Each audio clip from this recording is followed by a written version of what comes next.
Ladies and gentlemen, boys and girls, and co-parents of all ages, this podcast is for you. Introducing and the centering the amicable divorce expert, Judith Weigel. When I was with the circus, I never imagined I would later be working in the field of divorce. But divorce can be a circus all its own, if you let it. One of the celebrity divorces we're going to discuss today, it didn't get to be a circus, but the other one ends up being a three-ring affair. We're going to discuss the Bezos divorce and then the Gates divorce. And of course, we have as our go-to attorney in all matters of divorce, celebrity or non, attorney Matthew Smurda. And thank you, Matthew, yet again. Thank you, Judy. Happy to be here. Oh, my God. Okay. So even though the Bezos divorce is over, I think this is a really interesting example of a very amicable divorce. Huge money, richest man in the world. Nothing salacious came out, no arguments. It was just cut and dry. And I wanted to go through some of the aspects of this divorce and look at it through the prism of how it affects everybody else. Their settlement terms are no different than ours. It's just an enormous number of zeros and commas added to the divorce settlement. So the very first thing was there's no prenup. Right. I was surprised about that. But then again, not quite so surprised, just given that the length of the marriage and how, the two of them were together. And it sounds like she was a pretty integral part about Amazon in its startup days. Not saying that she was, putting in the equal timeshare to him with respect to work in the company, but just being there and probably making it possible for him to build the company into what it was. Without a prenup, though, all bets are off when it comes to a company like that. Absolutely. But, I remember reading years ago that Amazon was created on a car ride on a vacation that they were having, and they were brainstorming ideas. Did you hear anything like that ever? I have heard it before, obviously not to the scale of a company like that, but I have heard things like that in my other cases. But with respect to Amazon specifically, I didn't know that. I always was of the belief that Jeff Bezos was working. I think he was working in either private equity or maybe on Wall Street, and he saw this opportunity, huge opportunity, to use the internet to sell things. And then he figured, the easiest thing to sell would be books because it's easy inventory to manage. And that was how it came to fruition. I didn't know, but it doesn't surprise me that, you'd be maybe sitting in a car on a vacation or going somewhere and you happen to drive by a bookstore and all of a sudden, boom, oh, wow, why don't we sell those on the internet, not have to pay for a store? It was a year after they were married. Amazon started, and isn't it funny? And I brought this up to the Amazon employees at the Century City Mall in the Beverly Hills area, that isn't it funny that Amazon started as a bookseller and so many of the brick and mortar bookstores are no longer in existence because of Amazon, and Amazon now has a bookstore. Right. That's really hysterical. It is.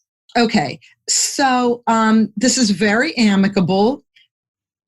She became the first employee of Amazon, and they're going to continue to work together. So, all right, Washington State. Both Gates and Bezos are in Washington State. Yes, they have homes everywhere, but they both chose to file in Washington State.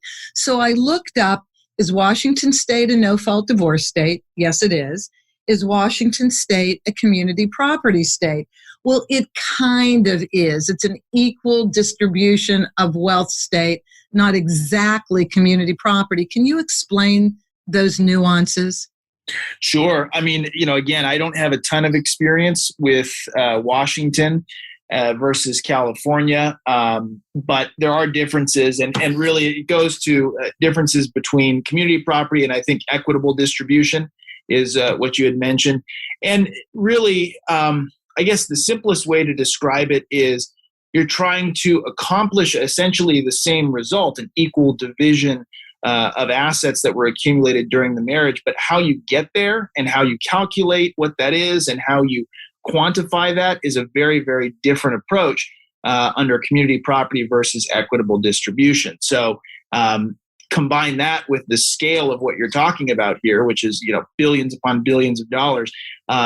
Slight differences in methodology that probably wouldn't affect most people too much in the average couple getting divorced could have billions of dollars of consequences in Washington versus California. Now, I will say I'm sure it's probably a consequence of other things that they did. I don't know enough about it, but I'm sure filing taxes in Washington versus California is lower taxes in Washington, since California has a reputation for being one of the highest in the country. Yes. Right, as we all know. So on paper, the ties to Washington probably required it to be filed there. But I'm sure behind the scenes, there were lawyers from very large law firms that may not be from Washington that were involved in this. It's probably a team of local Washington family law specialists, the best of the best there, combined with attorneys from large international law firms that are experienced with the company, probably the corporate counsel for Amazon or big we'll call them white shoe law firms like that. Well, in regards to this equitable distribution of wealth, one of the things that the articles that I was reading talked about was, well, who is really responsible for building the wealth? And that would be a starting point. We don't really know any of that because it was so amicable and pretty much so under the wire, all the details. Just a few of the little things I was reading was she gave up her interest in the Washington Post and a company named Blue Origin. I don't know what that is. Do you? No, I don't. And then as well as she gave up 75% of their previously shared Amazon stock. So I guess mathematically, she retained 25% of their shared stock if she gave up 75%. I mean, sounds like it. And her name is Mackenzie, by the way. We'll use her name. Sure. It's probably not that simple. I mean, in California, it really wouldn't make a difference who was responsible for the growth.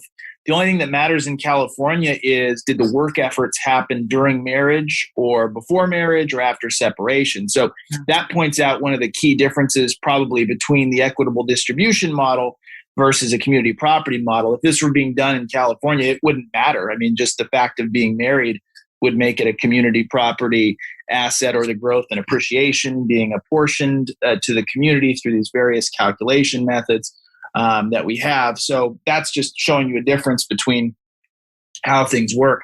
But it's probably not limited to it's probably not limited to just the divorce accounting and the divorce calculation. There's probably some impact of how splitting up the shares would affect decision-making power from a corporate standpoint, voting rights, control of the company, things like that. I'm sure that was all taken into account, as it would be in any divorce where significant portions of a public company, particularly this one of the biggest in the entire world, are on the line. You don't want to, just because of having a divorce, you don't want to do something that might end up causing both of you to lose, and you lose any sort of control or decision-making power in a company. So maybe it's again, I don't know, but it's possible that even though the shares are being transferred, there might be some other written agreement that requires him to pay her certain money or do an accounting and true up, so to speak, to make sure that she is getting a 50-50 split, but that's just not shown in the judgment, and that's not shown in the division of shares, just to avoid any sort of corporate dilution. We're getting into complicated stuff, and this is exactly why you would have, on a case like that, a team of probably 15 to 20 very good lawyers to think about this from all sides. So you're kind of really on the money with this. Here's what I read. The best way to go forward, they decided, was for her to still be involved in the company, both of them together involved in the company, to retain whatever interest they have in it. So there's your voting rights, right? And Right. having majority say, keep it out of the divorce, exactly what you just said, and proceed as business partners instead of selling assets and paying her a lump sum. Right. So you really had it on the money. And then lastly, the article I was reading said they would avoid months of forensic accounting by doing it this way, and all the accompanying expense, inconvenience, and publicity, which then affects shares of stock, doesn't it?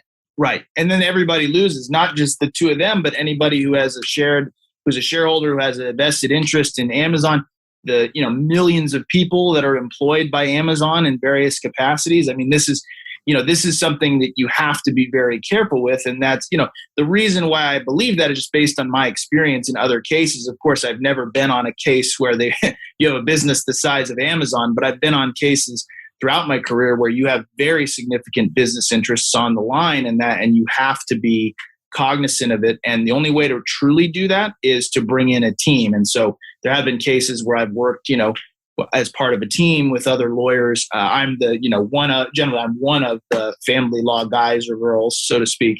And then you have the corporate folks, and then you have the civil litigators, and then you have the, generally speaking, you'll have like the point man or the point woman, which is the lawyer that the client trusts the most, who's kind of spearheading the team.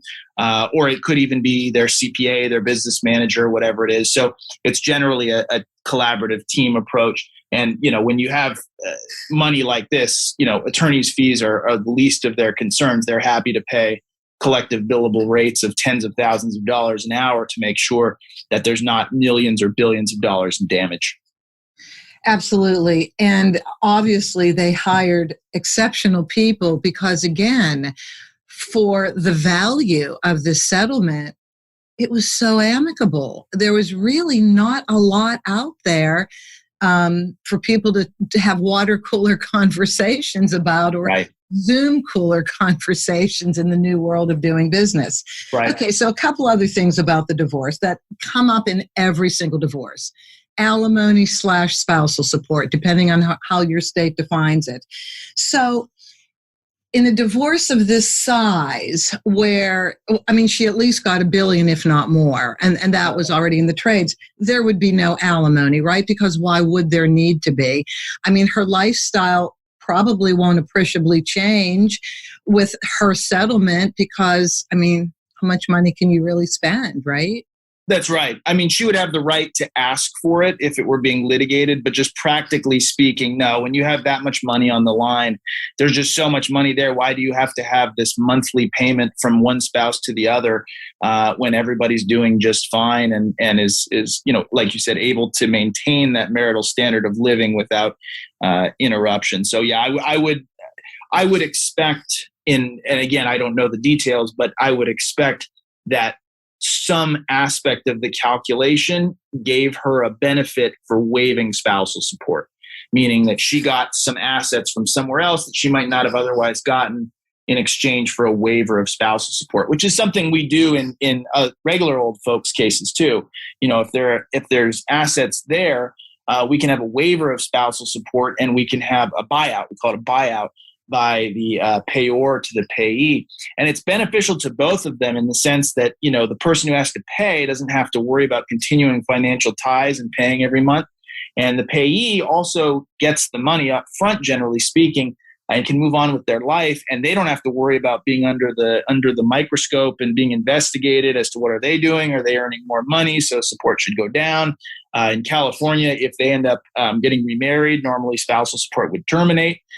Even if they start dating someone and they move in together, there's authority under the family code in California that would allow for a reduction based on a presumption they don't need spousal support if they're cohabiting. So by having a buyout, you avoid all that. Both people can go their separate ways. The check is cut and they move on and they separate. So it is somewhat common to see that. But that's generally not what the court would do. If you go to trial in California, the court wouldn't do that. So that goes back to what we've talked about before, which is when you're settling and you're mediating, you get creative freedom over how to solve your divorce, as opposed to just going by what the court is limited to under the family code. The largest settlement I've worked on, and it was completely amicable, was $25 million, a couple who lived close by. And there was no spousal support. They split it down the middle. There was nothing to argue about. He, of course, was the one that created the wealth. And he just said, look, we're just going to split it down the middle. It doesn't matter. I can always make more money. And I'm like, this is so brilliant. This is so cool. I love this. And then just as a little aside, before I bought this company, Divorce Resource Incorporated, and that's how you and I met working on cases back and forth, Fred Siegel, who is a well-known retailer in Los Angeles, right? Several stores. So the former owner of this company did 2 of Fred Siegel's divorces. And she was telling me that he was so easy to deal with. He said in both cases, give her whatever she wants. I can always make more money. Wow. And I just said, this is the way it should be. But I guess, Matthew, it's easy to say that when you're dealing with wealth above average. Right. You know, you can be that. And just from your experience, because you do litigate, when you have wealth, normal wealth, several $1 million of wealth, but maybe you have an issue of one of them has some kind of high conflict personality, narcissism, borderline, things like that. I think that becomes the issue rather than, this is a really easy settlement. Why can't we deal with it? That comes into play, doesn't it? Absolutely. What ends up happening is the emotion takes over the reason. So those emotional issues, those psychological issues, whatever they are, whether it's being angry about someone having an affair, or it's someone having a personality disorder, they're a narcissist, they're borderline, they just can't handle the conflict in a calm, managed way. Those issues then manifest in how they approach spousal support, how they approach child support, how they approach division of assets. And they don't look at it as an accountant would. They don't look at it as a mediator would. They look at it as, the angry ex-husband or wife looks at it, and they just want to stick it to the other person, and they get stuck in the system. And the system is slow, and the system lets you have a go at each other on pretty much any issue you want. You can fight about anything as long as you file the right paperwork. Doesn't mean you're going to win, but you'll get a court date, and the other person has to file paperwork in response. And if you really want to put the pedal to the metal, you can send them all this discovery, trying to figure things out. And people with those types of issues love that. They thrive on it. They love the conflict.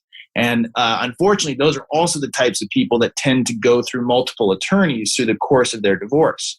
There's cases where somebody goes through 7, 8, 9, 10, 20 attorneys over a 3 or 4 year period.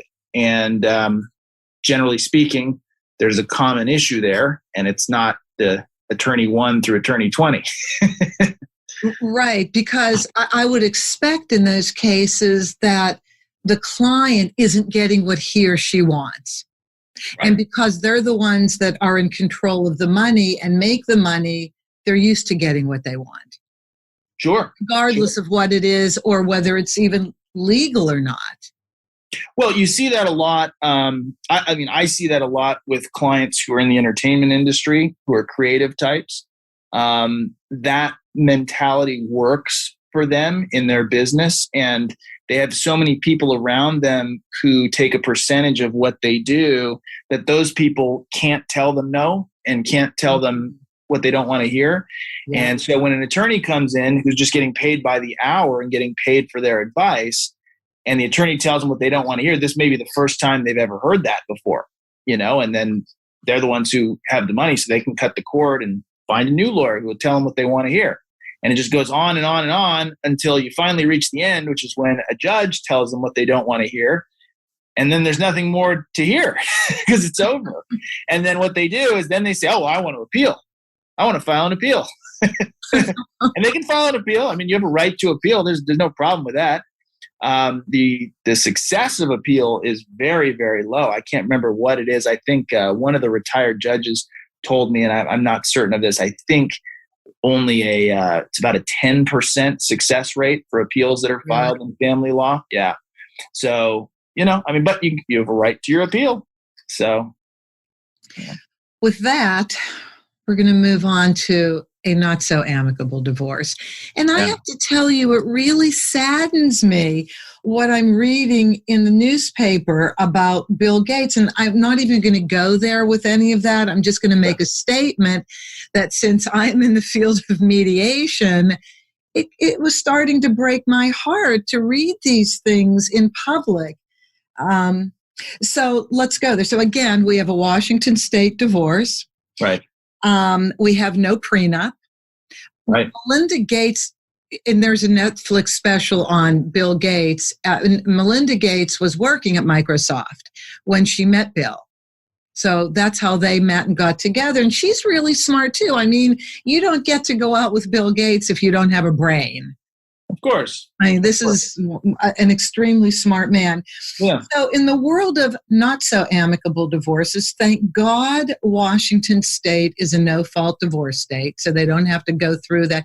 The media may be having a field day, but at least the court system, and they don't have to go through this. And, the reasons we would file for divorce is irreconcilable differences. That's California. But in Washington, irreconcilable differences is what was mentioned, or incompatibility, or in some states where you have to prove grounds, infidelity, the 3 I's.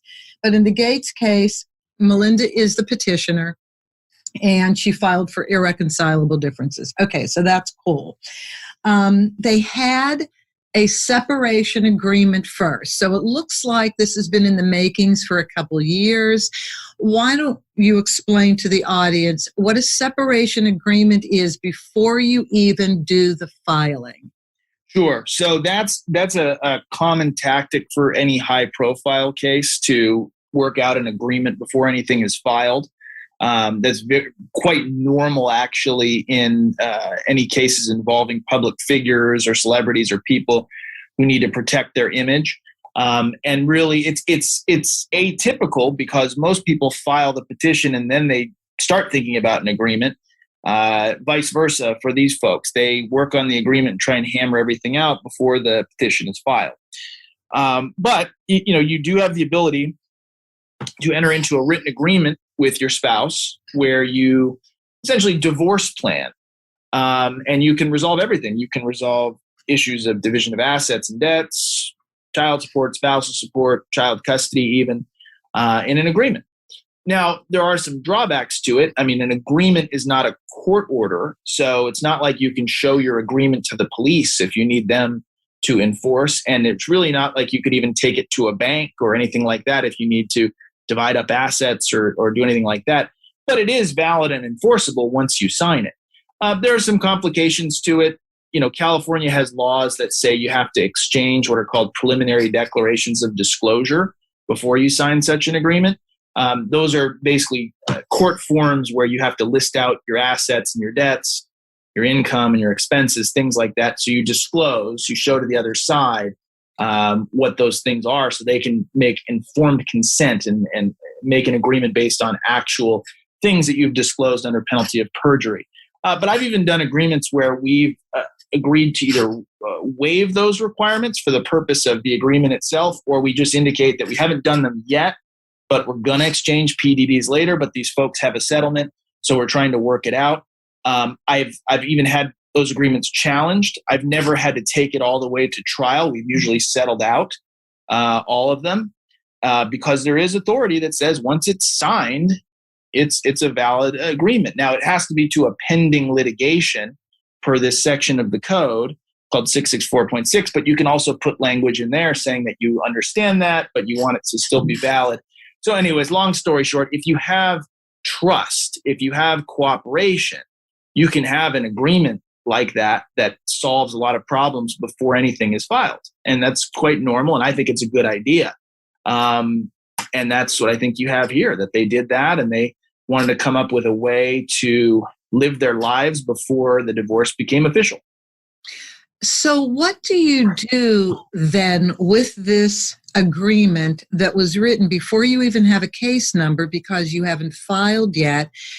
Do you you can't register it anywhere. It has no court authority because there's no case to hinge it to, as you said.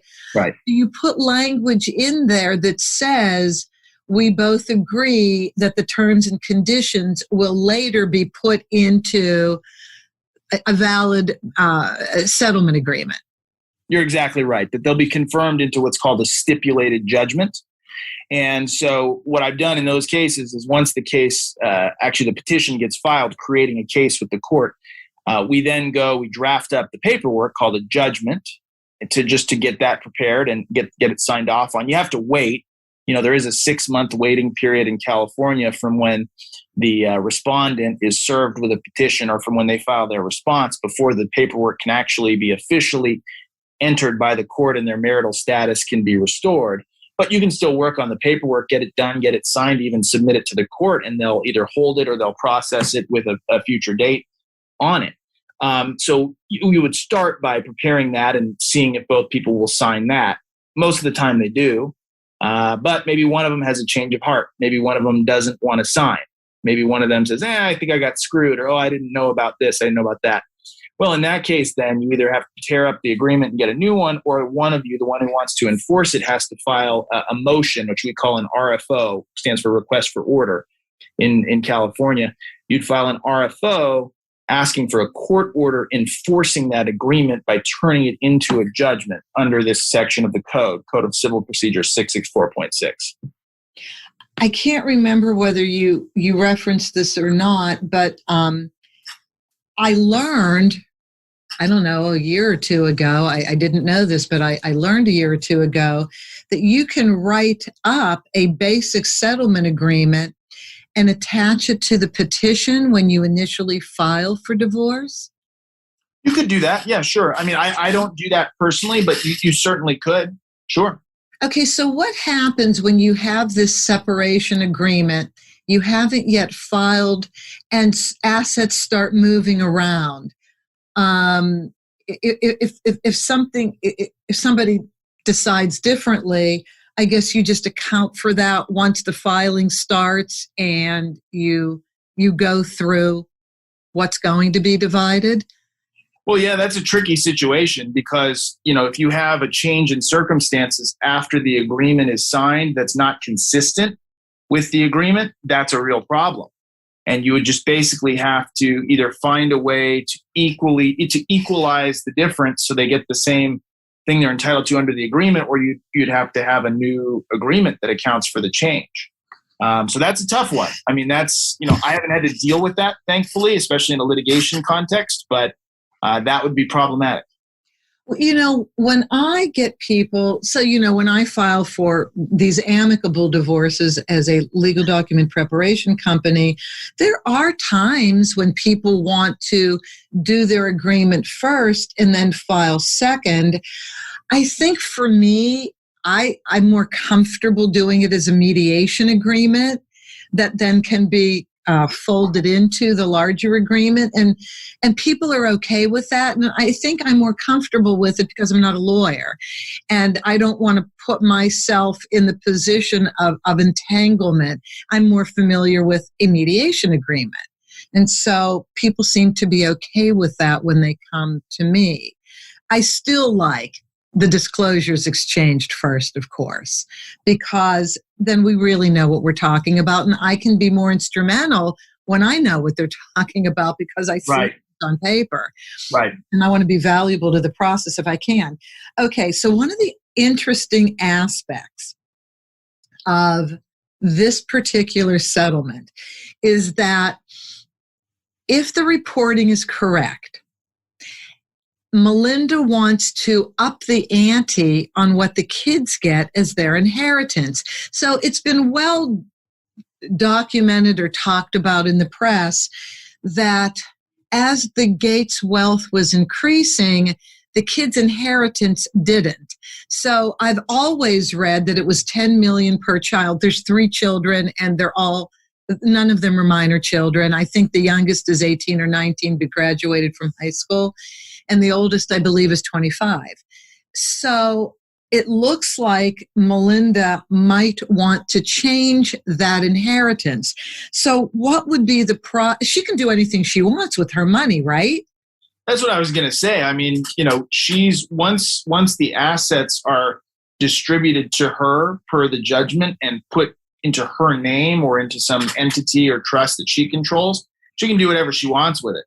I guess to the extent that they agreed not to distribute certain assets, that they agreed to keep them in some kind of an estate plan for the benefit of the children, well, in that case, then they probably would have to have some kind of subsequent agreement or amendment to the trust that would change the way assets are distributed. Again, it's kind of out of my wheelhouse. It's really a trust and estates kind of question, which I don't handle. But I think just conceptually, that may be the issue, because you're right.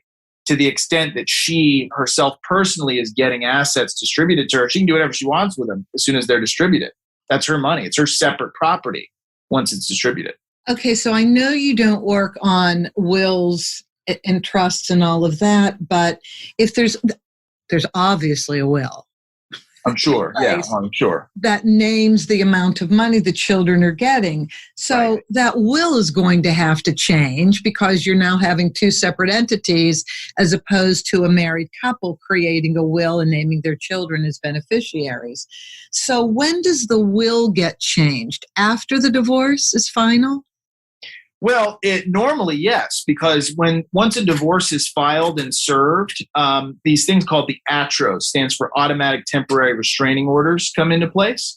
And those prohibit certain things from being done, one of which is you can't make any changes to an estate plan while the divorce is pending under the ATROs.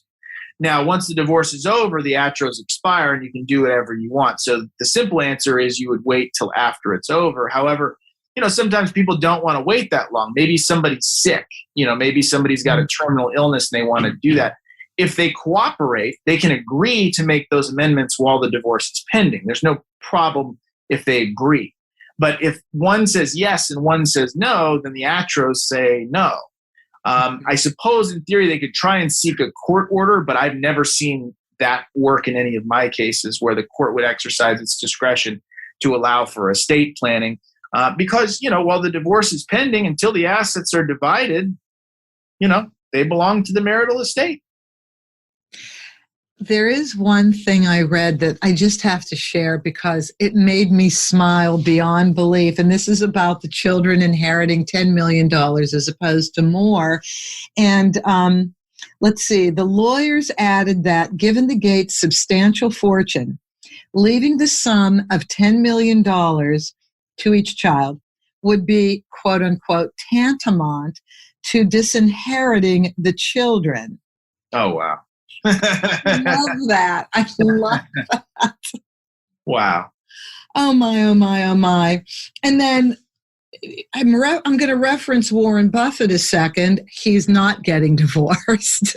And he doesn't want to leave a ton of money to his kids either.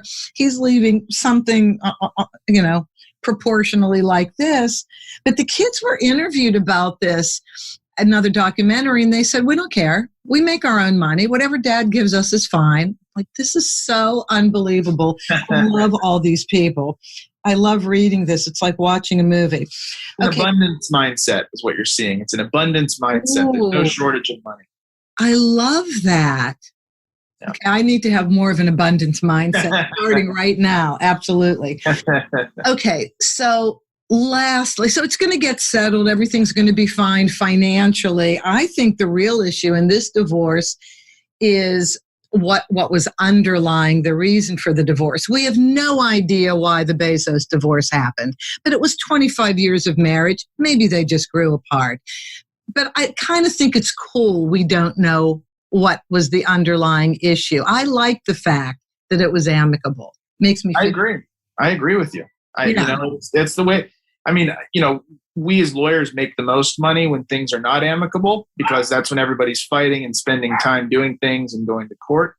But truth be told, if you can keep your divorce amicable, you're going to save yourself a lot of money, and you're going to save yourself a lot of aggravation and just stress and the emotion that goes with a battle, because it doesn't matter if you win or lose. It's stressful. It's really stressful, especially if your kids are on the line, your business is on the line. Anybody would stress about that. I know. And that's really where I wanted to finish, and that's the kids, the three Gates children.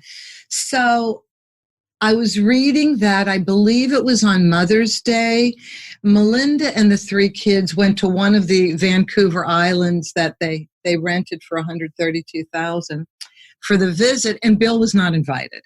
And I'm like, this is so sad.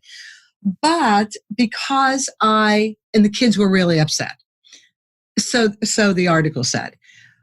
But of the many homes that they have, one of them, and I knew about this years ago when I lived in the Palm Springs area, Bill lives, I'm not going to name the resort he lives at, but he lives in one of the resorts in one of the Palm Springs communities, and that's where he's been. And so who's the oldest child? Jennifer Gates, the oldest child, I guess left the island and came to hang out with her dad. And so let's just start for a second with, it's such a drag for the kids. I don't care whether the kids are minor children or on their own. It is a complete drag when your parents get divorced, right? Of course. Absolutely. Absolutely. I do hope they work everything out for these children because it's so public now and they have to listen to this and read all this stuff. I just can't imagine the pain these kids are going through. I mean, do you really want to know why your parents are breaking up? If any of this stuff is true on the other side of behavior and all of that extra relationships? No. And so let's talk about if you don't have press, which most of us don't have press when we're getting divorced, right? Right.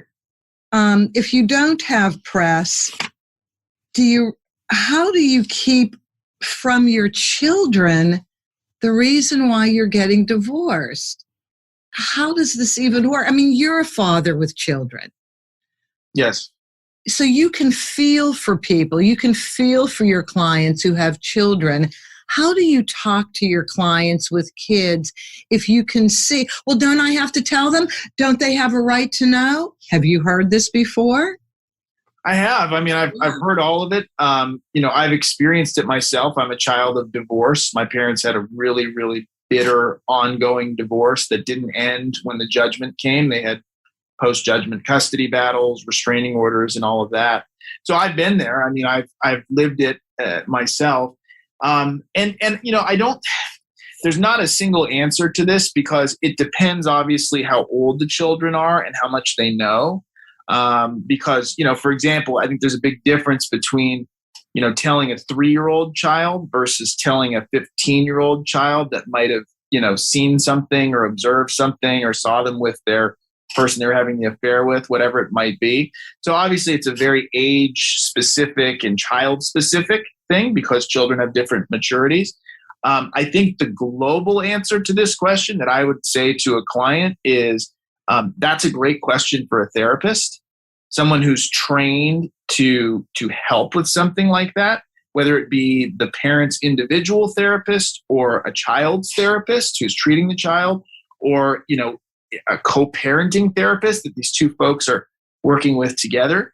I do think, though, that any such therapist would say that the two parents would have to put aside their differences and they would have to be a united front in what they say, because you don't want, dad saying this, mom saying that, parent 1 saying this, parent 2 saying that. You don't want that because that's going to show the conflict, and it's going to highlight the problems and probably give the child some stress that can be avoided. So really, I think that's where it would be well suited for anybody who can afford it to bring in a professional. And don't think, this is my input, don't think that because your child is in college, that they want to hear about everything, taking sides, parental alienation. It affects people of all ages, children of all ages, when you're getting divorced. So I'm even going to say this to the media. Man, I wish you would stop writing these stories, because I feel for these kids. I really do. And just like the Bezos are going to continue to work together, I was also reading an article that said the Gates Foundation will go on, and Melinda and Bill will still work together philanthropically. They just won't be a married couple anymore. So maybe this will be good to keep the family together, and to show to model to the children that even though there's been some hurt and maybe some things that happened that were tough to take, that you can still actually meet on a different level and continue to grow in another way. Right. So I guess that's how I would leave that too. Well, Matthew, thank you for talking about this, because I think it's really important, divorces, to highlight the differences and also to show that, yes, even high net worth people can not argue about money. And so maybe this is helpful to other people that have regular money. It's just not worth it. Divide the stuff up and move on with your life. Yeah? I agree. You speak the truth. So, Matthew, how can celebrities and non-celebrities get in touch with you for legal counsel or representation? Well, you can go to my website, which is my last name, Smurda, SMURDA law.com, smurdalaw.com. Thank you, Matthew. I really appreciate all the time you've given us, and it's just such a pleasure to talk about these cases with you. Thank you again. Thank you, Judy. Always a pleasure. And thank all of you for listening. I appreciate each and every one of you, because we all learn and grow together. If you would like to get in touch with me, you can reach me through my podcast website, if it's for the show, theamicableddivorceexpert.com, theamicableddivorceexpert.com, or if you're in California and would like my services as a mediator, you may go to divorceresourceinc.com, divorceresourceinc.com. So please, I look forward to talking to you next week with always important topics. And as always, have an amicable day. That's our show for today. Thank you for joining us. Be good to yourselves, be kind to your spouse, and cherish your children above all else.